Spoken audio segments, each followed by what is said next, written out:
A towering icon in the fight for civil rights was laid to rest today. The life of John Lewis was in so many ways exceptional.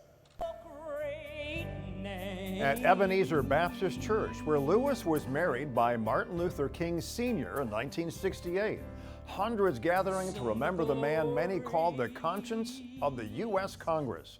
Former President George W. Bush remembering Lewis for the courage he showed, someone who stood by their convictions no matter what. Listen, John and I had our disagreements, of course.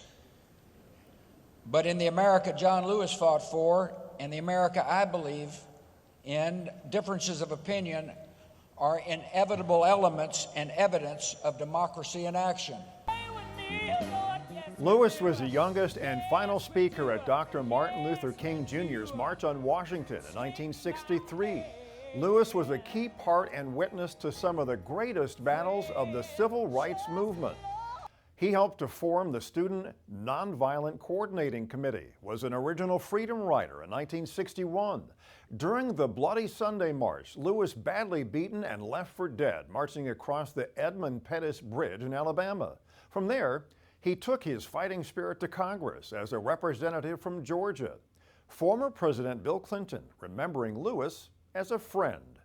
John Lewis was many things, but he was a man, a friend in sunshine and storm.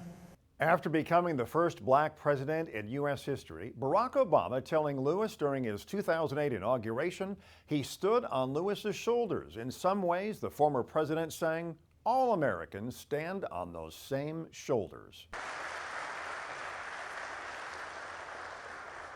We see it in everybody doing the hard work of overcoming complacency, of overcoming our own fears and our own prejudices, our own hatreds. You see it in people trying to be better, truer versions of ourselves.